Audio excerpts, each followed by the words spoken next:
पहला तो पूछना ये है कि आप लोग कितने भाई हो? भैया मोबाइल जितने चला रहे हैं बताओ, आप कितने भाई हो? 5 भाई। आप कितने भाई हैं? 3। आप कितने भाई हैं? 1 भाई। आप कितने भाई हो? 1। आप 3 भाई। आप कितने भाई हैं? 3 2 3 3 2।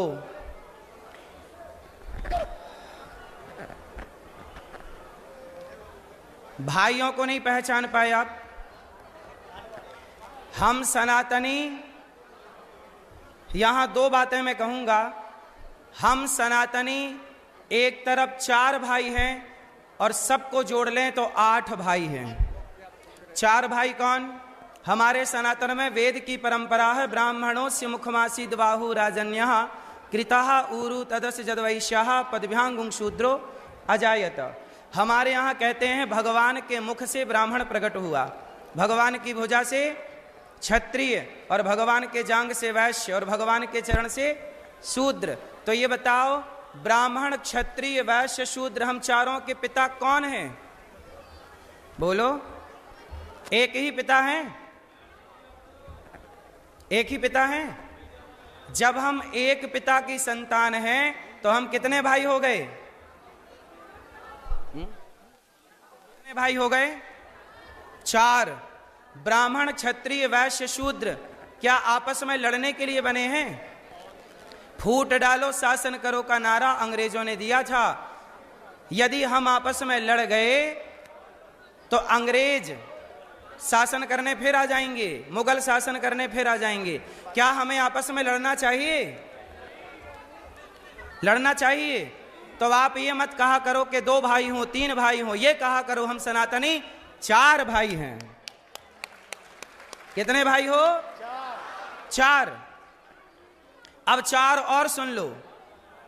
दुर्गा मैया के हाथ कितने हैं? दुर्गा जी के हाथ कितने हैं? 8। जिस दिन तुम चारों संगठित हो जाओगे ना तो जंगल के राजा शेर को भी अपना गुलाम बना लोगे, इसलिए दुर्गा जी का वाहन शेर है। हम संगठित होते तो हमारे देश में ये अंग्रेज और ये मुगल घुस करके हमारी व्यवस्थाओं को ना बिगाड़ते।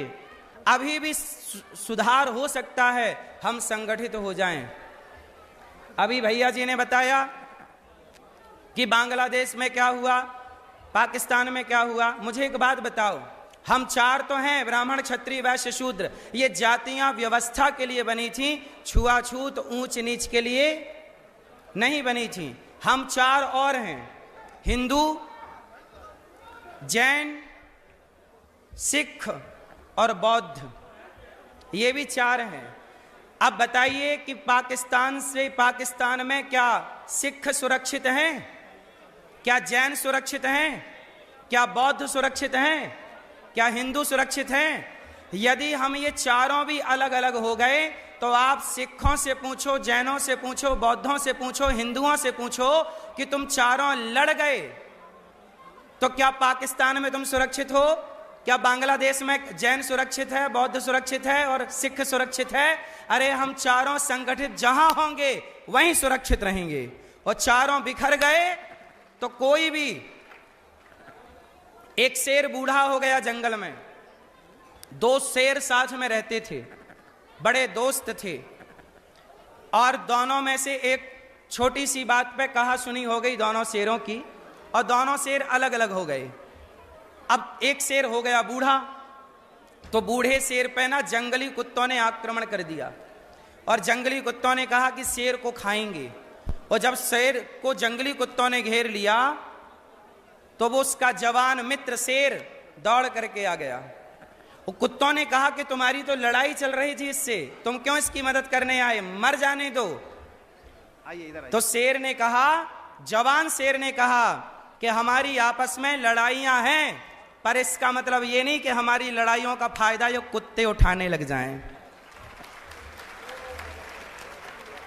ब्राह्मण क्षत्रिय वैश्य शूद्रों को हिंदू, जैन, बौद्ध, सिख और बौद्धों को, चारों को, हिंदू, जैन, बौद्ध और सिख, इन चारों को मिलकर के रहना चाहिए। यदि आप लड़ गए तो आपकी लड़ाई का फायदा पहले भी कुत्तों ने उठाया, आगे भी कुत्ते ही फायदा उठाएंगे आपकी लड़ाइयों का।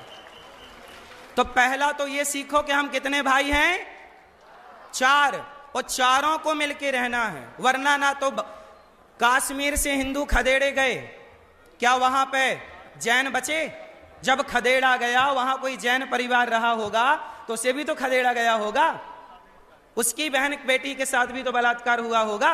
केवल हिंदुओं को नहीं खदेड़ा गया था, वहां यदि कोई सिख भाई रहा होगा उसे भी खदेड़ा गया होगा। इसलिए हम सनातनी मतलब चारों को मैं सनातनी कह रहा हूं, हम चारों सनातनी हैं और चारों मिलजुल के रहेंगे तो ये देश सुरक्षित रहेगा, आप सुरक्षित रहेंगे, हम सुरक्षित रहेंगे। और यदि लड़ गए, एक झाड़ू होती है, तिनकों से बनती है, संगठित रहती है तो कचरा साफ कर देती है, और वो झाड़ू यदि बिखर जाए तो स्वयं कचरा हो जाती है। इसलिए संगठित रहो, पहला मंत्र है। दूसरा ये बताओ कि आज हमारे देश में जितने भी जज हैं, एडवोकेट हैं, डॉक्टर हैं, इंजीनियर हैं, ये कौन सी पढ़ाई पढ़ के बनते हैं? बताओ, भारत की शिक्षा भारतीय शिक्षा है या नहीं? उत्तर दो। भारत की शिक्षा भारतीय शिक्षा है कि नहीं? भारत की शिक्षा अभी भी भारत की शिक्षा नहीं है। अभी भी मैकाले की शिक्षा लागू, मैकाले की शिक्षा नीति चल रही है। हम चाहते हैं कि वो शिक्षा नीति हटाई जाए और भारत की वो शिक्षा नीति लागू की जाए जहां गा से गधा ना हो, गा से गणेश हो। जहां हमारे यहां, अच्छा बताओ, आप कैसा भाई चाहते हो, लड़ने वाला कि प्यार करने वाला? आपका भाई आपको मार डाले ऐसा या प्यार से रहे ऐसा? तो प्यार वाला भाई चाहते हो तो राम और भरत के सब्जेक्ट को पढ़ाना पड़ेगा बच्चों के सिलेबस में, तब जाके राम और भरत की स्थापना होगी। वरना कौन बनेगा राम, कौन बनेगा भरत, कौन बनेगा लक्ष्मण? सब तैयार हैं सुग्रीव बनने के लिए, कैसे भाई की हत्या करा दूं। इसलिए आप यदि शिक्षा को बदलना, जब तक शिक्षा में बदलाव नहीं होगा तब तक हम कितना भी चिल्लाते रहें कुछ ना होगा। बदलाव कहां होगा? शिक्षा शेरनी का दूध है। जैसा आजकल का मुझे लगता है सबसे बड़ी दुश्मन यदि हमारी कोई है तो शिक्षा है। कैसे? 10वीं का बच्चा फेल हो जाता है, फांसी लगा लेता है कि नहीं? बोलो हां। भारत में हजारों बच्चे फांसी लगाते हैं, बोलो हां।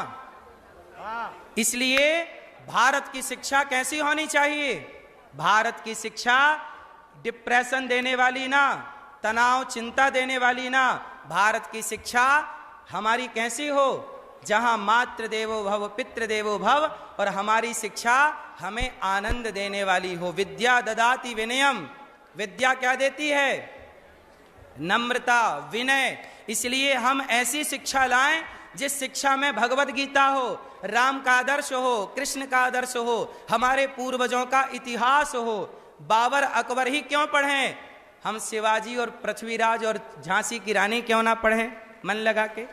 तीसरी बात, आप अपनी बेटियों को झांसी की रानी जरूर बनाइएगा।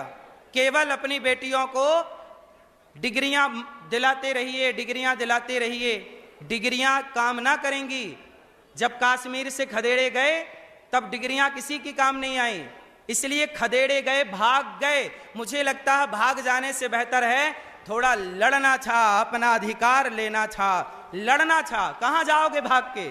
मैं बार बार कहता हूं, पाकिस्तान से खदेड़े गए तो भारत आए, बांग्लादेश से खदेड़े गए तो भारत आए, कश्मीर से खदेड़े गए तो भारत के कोने कोने में गए। जिस दिन भारत से खदेड़े जाओगे कहां जाओगे?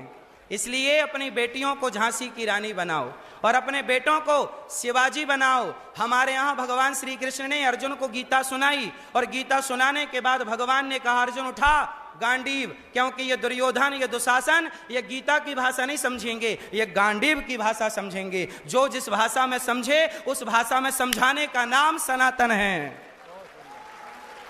जो जिस गीता से समझोगे तो गीता से समझाएंगे, और नहीं समझोगे तो गांडीव। हमारे राम वनवास गए, कुछ लेकर नहीं गए सोना चांदी, पर धनुष लेकर के गए। भगवान श्री कृष्ण बांसुरी बजाते रहे, बांसुरी बजाने से काम नहीं हुआ तो सुदर्शन उठाना ही पड़ा। इसलिए आपसे मेरी प्रार्थना है, बेटियों को जो बनाना है बनाना, पर झांसी की रानी जरूर बनाना, शिवाजी जरूर बनाना, हाँ या ना? कल की आपको बेटी का बलात्कार होगा तो समय पर पुलिस ना आएगी, ना समय पर नेताजी आएंगे, ना समय पर मोमबत्ती जलाने वाले लोग आएंगे। आपकी बेटी को अपनी रक्षा खुद अपने बल पर करनी होगी। यही बदलता हुआ भारत है। यदि बदलाव चाहते हो तो स्वयं को बदलो। आप अपने को नहीं बदल सकते तो उम्मीद मत करिए कि भारत बदलेगा। भारत को बदलना है तो शुरुआत स्वयं से करिएगा। स्वयं को राम बनाइएगा, स्वयं को भरत बनाइएगा। हनुमान जी से बड़ा भक्त कौन होगा? लेकिन वो हनुमान जी गदा लेके चलते हैं। आपके पास लाठी तक ना होगी आपके घर में, कल को संकट आएगा तो।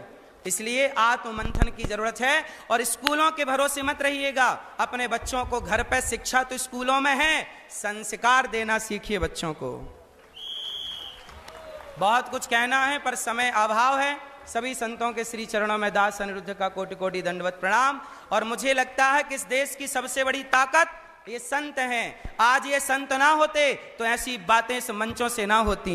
यदि इस मंचों से हम ये बातें कह भी पा रहे हैं तो केवल संतों के बल पर कह पा रहे हैं। इसलिए संत जहां मिलें सम्मान कीजिएगा। इस देश में बॉलीवुड का सम्मान है, संतों का सम्मान नहीं है। बॉलीवुड गुटखा बेच रहा, शराब बेच रहा, जुआ बेच रहा, जो गलत बेच रहा, जो मुन्नी बदनाम कर रहा, उसका सम्मान है। और जो संत दिन भर माला जप रहे हैं, तुम्हारे को कह रहे हैं गुटखा ना खाओ, बीड़ी ना पियो, सादी जिंदगी जियो, उनको तुम ढोंगी और पाखंडी कह के अपमानित करते हो। जिस देश में कौओं का सम्मान हो और हंसों का अपमान हो, वो देश जल्दी से नष्ट हो जाएगा। इसलिए इन संतों का सम्मान करना सीखिए। और उन कौओं का जो, अब बताइए, पीके मूवी बनी, कौन सी मूवी? पीके मूवी सबने देखी होगी। पीके मूवी में शंकर जी का अपमान, देवी देवताओं का अपमान, और मूवी का आखिरी एंड देखिएगा, उस मूवी में एक हिंदू लड़की एक मुसलमान से प्यार कर रही है। पीके मूवी की कहानी है ये, बोलो हाँ। अरे मूवियों के द्वारा लव जिहाद परोसा गया है इस भारत में, आप समझ ही नहीं पाए। आपने शिव जी को दूध चढ़ाना तो बंद कर दिया, लेकिन पीके मूवी का आपने एजेंडा नहीं समझा। एजेंडा क्या था? आपने पीके मूवी का एंड देखा होगा। एक पाकिस्तान का मुसलमान उस हिंदू की लड़की से प्यार हो गया है और वो उसे मिला रहा है पीके भाई साहब अपनी शक्तियों के द्वारा। बोलो हाँ, ये लव जिहाद है या नहीं? तो लव जिहाद केवल गलियों में नहीं है, बॉलीवुड में लव जिहाद है। बॉलीवुड से समाज में लव जिहाद परोसा जाता है। ये षड्यंत्र कब समझोगे सनातनियों? इसलिए बहुत कुछ कहना है, बहुत कुछ समझना है। हर चीज हम ना कहेंगे, हर चीज ये संत ना कहेंगे। कुछ आपको भी समझना होगा, कुछ आपको भी पढ़ना होगा, अपने गिरेबान में झांकना होगा, हम कहाँ गलत हो गए। जय श्रीमन नारायण, जय श्री कृष्ण।